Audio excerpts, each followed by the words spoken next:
रास का निमंत्रण पत्र। कहाँ पर? कैलाश में। अच्छा, कैलाश में गया तो पार्वती जी तैयार होने लगी, और जो पार्वती जी तैयार होने लगी,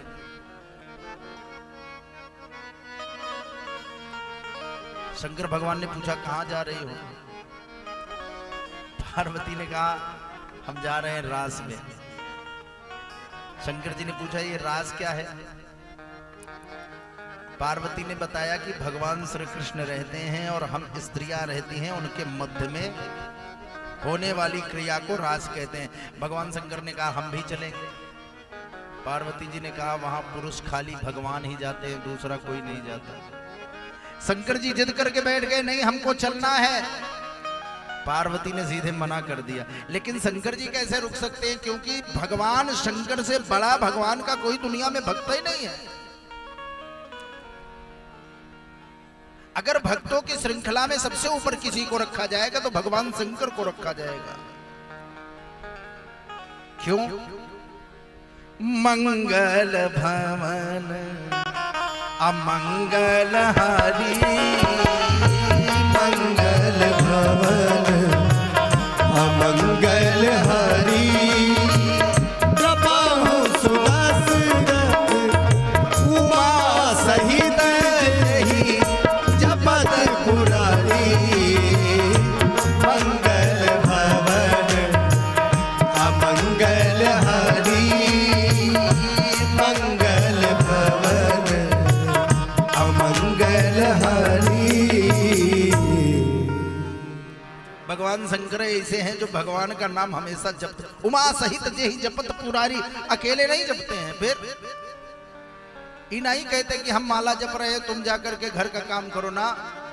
दोनों लोग एक साथ बैठ करके, महाराज शंकर भगवान ने कहा हम भी चलेंगे। पार्वती ने कहा तुम नहीं चल सकते। कहा देखो भाई हम अकेले जाने नहीं देंगे, अगर ले चलोगी तो जब तक मैं नहीं चलूंगा तुम भी नहीं जाओगे। पार्वती जी ने कहा जब जबरदस्ती है। भगवान शंकर पैर पकड़ के बैठ गए, कहा ले करके चलो बस। पार्वती ने कहा कि पुरुष तो वहां जा नहीं सकता। भगवान शंकर ने कहा स्त्री? कहा वो तो जा सकती है। कहा यदि हम स्त्री बन जाएं तो? पार्वती हंसने लगे, पगला गए वो क्या बाबा। लेकिन भगवान शंकर माने नहीं, तैयार हो गए। और जब तैयार हो गए ना, तो तैयार होकर के जब आए तो पार्वती जी देखिए भगवान शंकर का स्वरूप थोड़ा सा देखिए। भगवान शंकर के बाल बड़े बड़े हैं, अच्छा दाढ़ी इत्यादि भी बड़ी बड़ी है। और जब माँ गौरा उनको सजाने लगी तो महाराज वो चुनरी होती है ना जो ओढ़ाने वाली, वो दे दी। अब चुनरी जब बाबा ओढ़े तो चुनरी में बाबा की आधी दाढ़ी तो ढक गई और आधी बाहर दिख रही है। पार्वती जी बोल पड़ी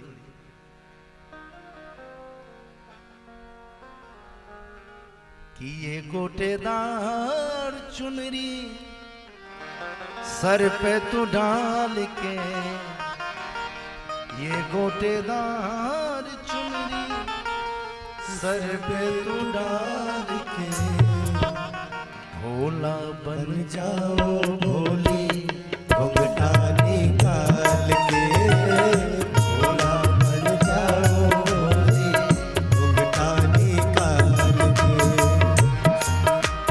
तार चुनरी सर पे तू डाल, ताली बजा करके, गोटेदार चुनरी सर पे तू डाल के, भोला बन जाओ भोले घूंघट निकाल के, भोला बन जाओ भोले घूंघट निकाल के।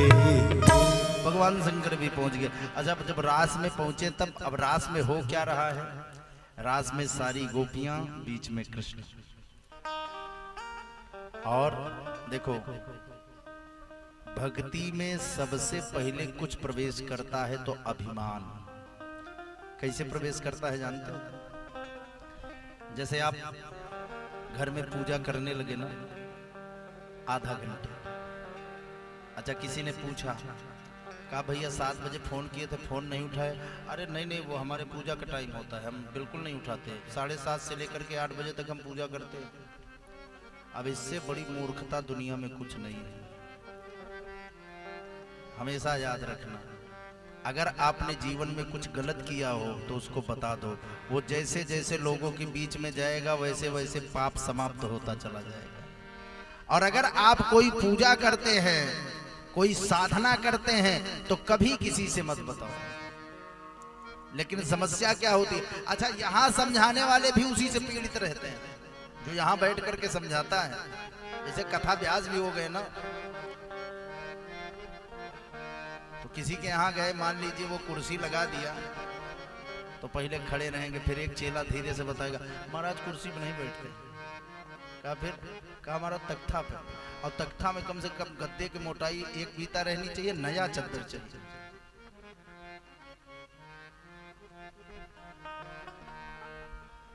ये अभिमान जो है हम करते हैं, हम क्या करते हैं, हम मंगलवार व्रत रहते हैं, हम पूजा करते हैं, हम भगवान का ये वो करते हैं, हम भोग लगाते हैं। ये महाराज ये जो विषय है ना, ये ध्यान देना, मैं रास समझा रहा हूं। ये है तो बड़ा छोटा सा विषय, आपको लगता है कि छोटा सा विषय, लेकिन महाराज ये महारोग का श्री गणेश है। किसका? महारोग का श्री गणेश का है। जैसे ही आपके हृदय में अभिमान थोड़ा सा उत्पन्न होगा ना, वैसे ही महाराज धीरे धीरे धीरे धीरे जो छोटा सा वृक्ष है एक दिन बहुत बड़ा वृक्ष बन जाएगा, और फिर जितना कुछ आप करते हैं ना सब बर्बाद हो जाएगा। मैं दो उदाहरण दूंगा। पहला उदाहरण हनुमान जी महाराज। हनुमान जी महाराज जब लंका जला करके पहुंचे ना, तो राम जी ने कहा सोने का पितो ही उरिन में नहीं। कहा हे हनुमान जी, हम तुम्हारी करनी से उरिन नहीं है।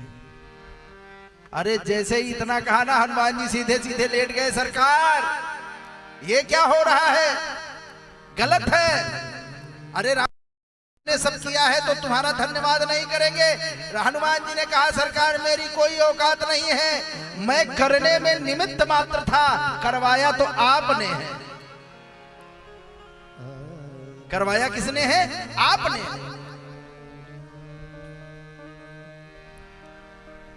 महाराज ये जो अभिमान है ना, ये अभिमान जहां आया, जैसे होता है ना, और छोटे छोटे विषय में दर्शाना चाहता हूं। चले गए, ए भाई यहाँ भोजन मत करना, क्यों? थोड़ा दूर जाओ, दूर जाओ, क्यों? अरे हम बड़ी शुद्धता से खाते हैं। तो शुद्धता से आप खाते हैं तो जो बगल आया उसको भी बताइए शुद्धता से वो भी खाए। ना खाना जानता हो तो बिठा करके खिलाइए, डांटने से थोड़ी शुद्ध हो जाएंगे आप। महाराज हृदय के अंदर यदि अभिमान आ गया तो आपकी पूजा बेकार हो गई। एक चौपाई में पुनः फिर दर्शाता हूं, गोस्वामी तुलसीदास जी कहते हैं,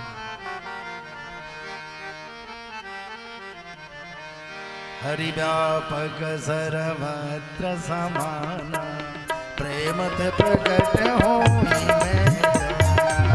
हरि व्यापक सर्वत्र समाना, प्रेमत प्रकट